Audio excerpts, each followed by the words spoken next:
International happiness day UN इसको पिछले 10 वर्षों से मना रहा है।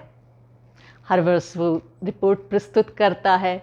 इस वर्ष फिनलैंड का लेवल हाई है, डेनमार्क, नीदरलैंड और एक छोटा सा देश भूटान, जापान, यहाँ प्रसन्नता का स्तर अधिक है। जापान में तो हैप्पीनेस के साथ सेटिस्फैक्शन भी बहुत है, इसीलिए वहाँ के लोगों की एज 100 से ऊपर तो मोस्टली लोग जीते हैं और स्वस्थ रहते हैं।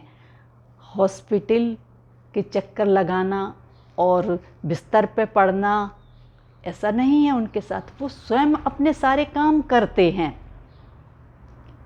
क्योंकि स्वास्थ्य का रास्ता प्रसन्नता की तरफ से जाता है। उदासीनता हमारे भीतर बीमारियों को बढ़ाती है। आप खुल के मुस्कुरा के देखिए, आपकी बॉडी का एक एक सेल आपके साथ मुस्कुराएगा और हमें स्वास्थ्य की तरफ ले जाएगा। हम अपने बच्चों को अमीर होने का संस्कार दें या ना दें, लेकिन प्रसन्न रहने का संस्कार अवश्य दें, क्योंकि यदि आप हृदय से प्रसन्न हैं तो आपसे ज़्यादा इस दुनिया में कौन अमीर है। क्योंकि यदि धन से अमीरी से प्रसन्नता का मापदंड होता तो अमेरिका, रूस, चाइना, इनका लेवल बहुत हाई होता, लेकिन ऐसा नहीं है। हालांकि हमारे देश का लेवल भी बहुत डाउन है। तो हम लोगों के लेवल गिरने का कारण क्या है? क्योंकि हमें तो बचपन से ही हम आशीर्वादित रहते हैं कि जैसे ही बच्चा किसी के पैर छूता है, चलो आशीर्वाद लो। आशीर्वाद वो लेता है तो पहला आशीर्वाद यही होता है, खुश रहो, प्रसन्न रहो। तो बचपन से यही मंत्र बन के हमारे भीतर गूंज रहा है, तो हमारे रोम रोम से प्रसन्नता झलकनी चाहिए। लेकिन यही बच्चे थोड़े से बड़े होते हैं तो इनमें की प्रसन्नता धीरे धीरे समाप्त होने लगती है, क्योंकि समाज ने प्रतियोगिता, कंपटीशन सिखाने लगता है और वो हमारी प्रसन्नता को कम कर देता है। दूसरों से अपने आप को श्रेष्ठ दिखाना एक तनाव का सबसे बड़ा कारण है, क्योंकि हमें अपने अहंकार को तुष्ट करने के लिए दूसरों से श्रेष्ठ तो बनना ही पड़ेगा, लेकिन हम बनते कम हैं, हम दिखाते ज़्यादा है, दिखावा करते हैं, एक फॉल्स पर्सनैलिटी बना लेते हैं और वही हमको परेशानी का सबब बनती है। जो हम नहीं हैं वो दिखा रहे हैं, और यदि दूसरे का हमने कुछ देखा तो हमारे भीतर एक सूक्ष्म ईर्ष्या तुरंत आ जाती है। अब आप बताइए, किसी पार्टी में किसी की ड्रेस देखी है, किसी का सुंदर मकान देखा है, उसकी डेकोरेशन देखी है, किसी की अच्छी गाड़ी देख के हम कितनी प्रशंसा कर पाते हैं। सामने तो करेंगे, लेकिन पीछे से कोई ना कोई कमी ढूंढ लेंगे, क्योंकि हमें भी वैसी चीज़ पाना है। तो अरे पाइए, आप प्राप्त करिए, आपका अधिकार है, लेकिन दूसरे की प्रशंसा हृदय से इस तरह से करिए कि आप उस भाव को अपने घर तक लेके आ सकें, वो सारा दिन आपके साथ रह सके कि हाँ, आपने कोई सुंदर चीज़ देखी थी। तो फिर ये चीज़ें 10 गुना होके आपको मिलने वाली हैं, ये तो पक्का विश्वास बना के रखिए।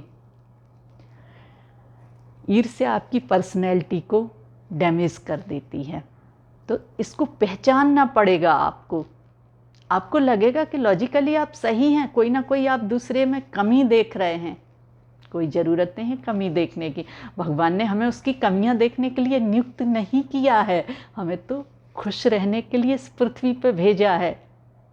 देखो, एक बार सुबह उठ के जो सूर्य उग रहा है वो सिर्फ आपके लिए उगा है, आप उसको देख के मुस्कुरा सकते हैं।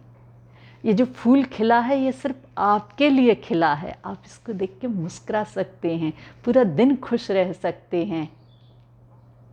चांद तारों को देख के मुस्कुराइए, सुबह से लेकर शाम तक आपके पास बहुत वजहें हैं मुस्कुराने के लिए।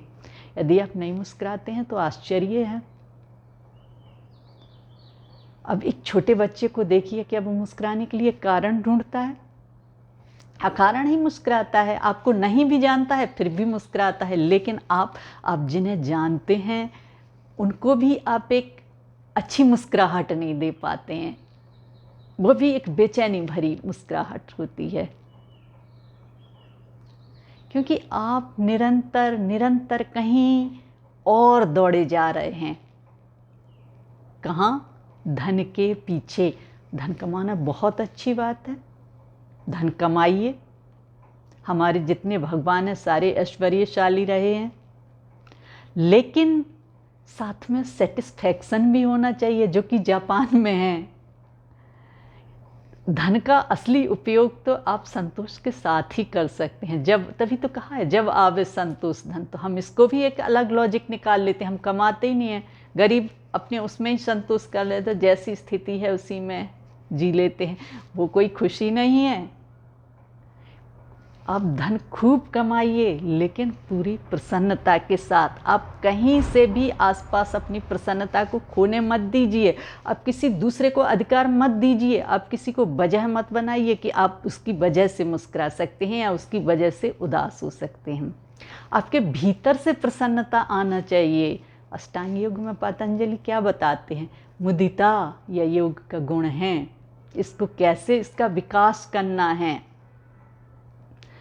तो रियल हैप्पीनेस तो सर्च आपको योग और ध्यान में ही करनी पड़ेगी, क्योंकि दुनिया आपको क्षणिक खुशी तो दे सकती है, जो कि बहुत जल्दी नष्ट हो जाएगी, दुख में बदल जाएगी।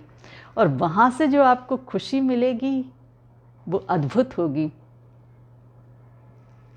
इतनी मिलेगी कि आप उसे बांट नहीं पाएंगे, कि बच्चों में बांटें कि बड़ों में बांटें या प्रकृति के साथ बांटें, कहाँ बांटें उसे। ऐसी प्रसन्नता का स्थायी भाव बनाइए। एक ध्यान है हैप्पीनेस का, जब आप उसे करेंगे तो आप वास्तव में महसूस करेंगे कि आपकी बॉडी में ऐसे केमिकल चेंज होने शुरू हुए हैं कि आपको अपना एक एक ऑर्गन ऐसे फील होगा जैसे वो खुश होके आपको थैंक बोल रहा है। एक ऐसी दौलत आप महसूस करेंगे ध्यान के बाद कि उसको एक्सप्रेस नहीं किया जा सकता। उस खुशी को तो कहा नहीं जा सकता है। तो उस खुशी में ही जाइए और लोगों को खुशियाँ बांटिए, लोगों की प्रशंसा हृदय से करिए। जब आप हृदय से प्रशंसा करते हैं ना, तो आपके हृदय में उदारता बढ़ती जाती है। यही उदारता हमारे रिश्ते निभाने के काम आती है। हमें रिश्तों से क्यों निराशा मिलती है? हम क्यों नहीं खुशियाँ ढूंढ पाते हैं रिश्तों में? क्योंकि सोचिए, आप जिससे आप प्रसन्नता चाह रहे हैं, खुशी चाह रहे हैं, उसके पास भी तो नहीं है, और आप उसे वजह बना रहे हैं अपनी खुशी की। वो आपको बना रहा है। दोनों के कटोरे खाली हैं, तो खाली कटोरे तो टकराएंगे। पहले अपनी प्रसन्नता, अपनी व्यक्तिगत प्रसन्नता का स्तर बढ़ाइए, फिर दूसरों में बांटिए। फिर आप देखिए कि आपसे लोग मिलके कितने खुश होते हैं, क्योंकि आपकी प्रेजेंस ही उनकी मुस्कुराहट को बढ़ा देगी। तो योग करिए, ध्यान करिए और खुल के मुस्कुराइए। और जब तक इस वीडियो को देख रहे हो, मुस्कुराते रहिए। और यदि आपको अच्छा लगे तो दूसरों को मुस्कुराने की वजह भी दे दीजिए, उन्हें भी शेयर कर दीजिए। और इस तरह से हम अपने चारों तरफ एक प्रसन्नता का वातावरण निर्माण कर सकते हैं और एक स्थायी प्रसन्नता का भाव पैदा कर सकते हैं। बस, धन्यवाद।